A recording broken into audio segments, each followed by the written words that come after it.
Alright, hello everybody. Welcome to another lovely reading. This is chapter 4. So, let's get it going. Enki gets out of his chair.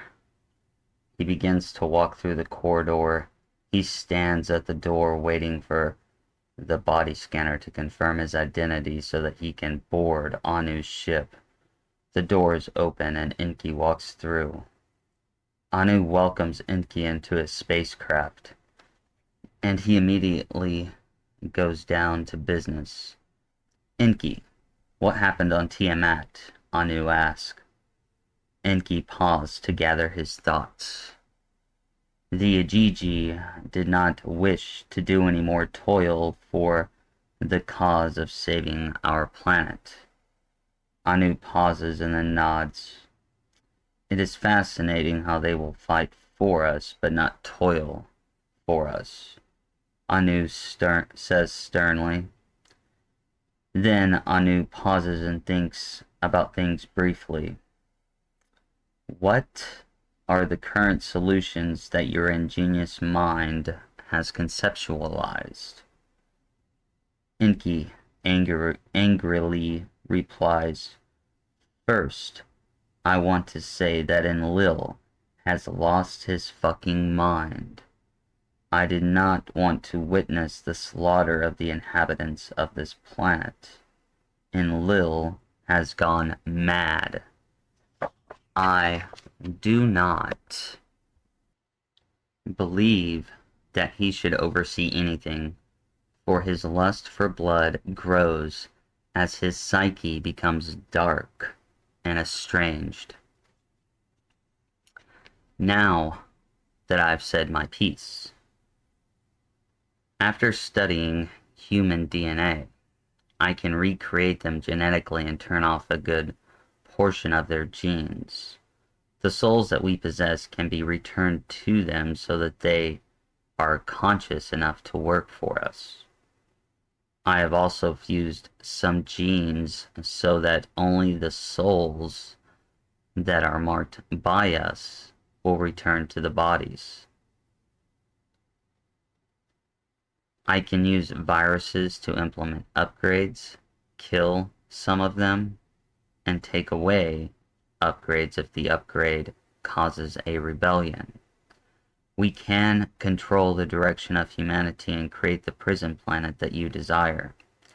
Anu walks back and forth several times. Enki, please leave Enlil's guidance to me.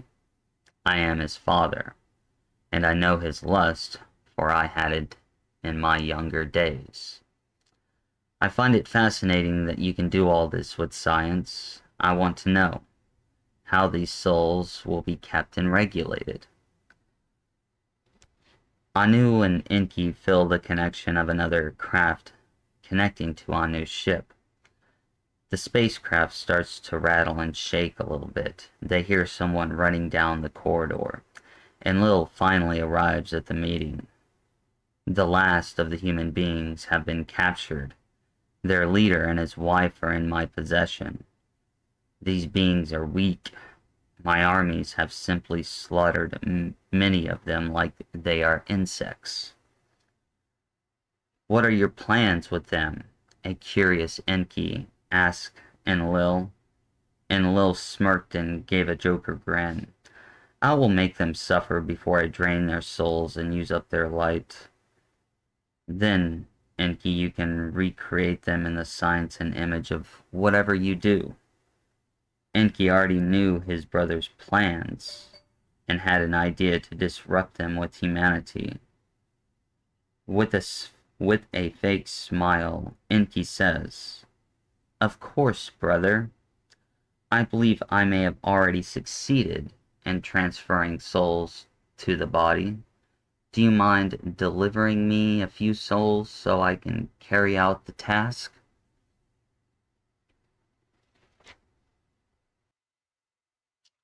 Yes, I will do that, Enlil says gladly. You can send your robot over to collect the desired souls. Anu interrupts. Enki, I've come up with a solution to contain the souls. I know someone who can create a grid around Tiamat that will trap the souls until each soul can return to Tiamat to live another life.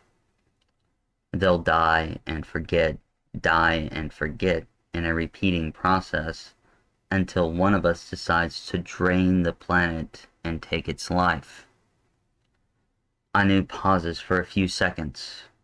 I have also decided the planets and the war and our roles to play. I am returning to Nibiru to finish the war with artificially intelligent robots. Please be wary while you stay on that planet because we have received a transmission that if the robots are defeated, they will make their way to Tiamat. I am giving Enlil dominion over Tiamat. Son, my gift to you is rulership over Tiamat. Enki will be second in command, but your main focus needs to be the containment of the souls, human slavery, and finally, the death of this planet. Once we are finished robbing it of its life, I am still in negotiations with the Galactic Circle. Do not let the Galactic Circle know about this planet. I am going to leave this place for quite some time.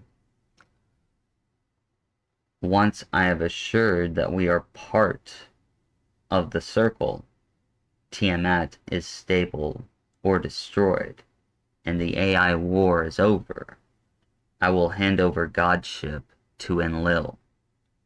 I will leave my son with a kingdom better than what I created.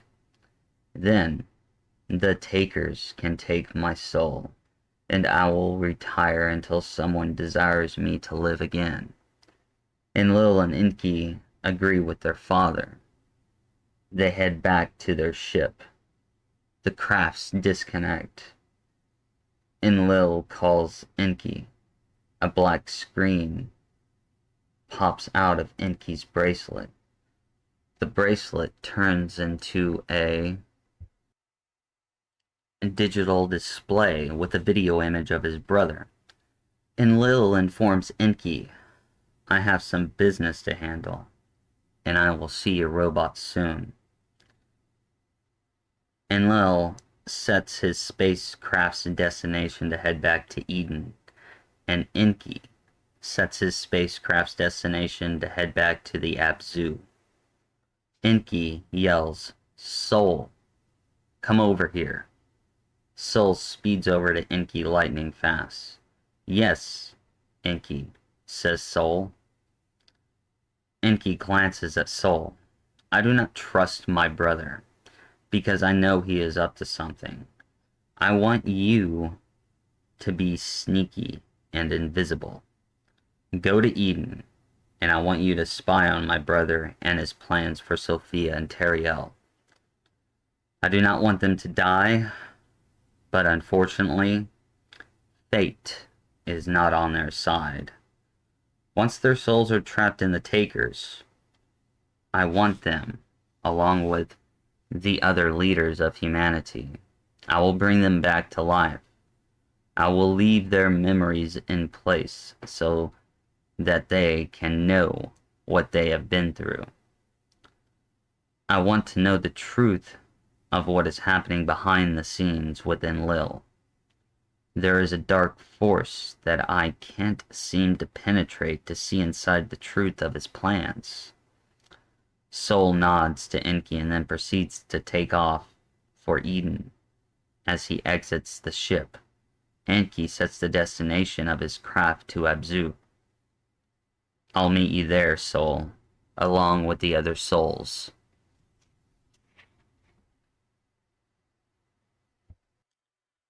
And this has been a chapter 4 reading.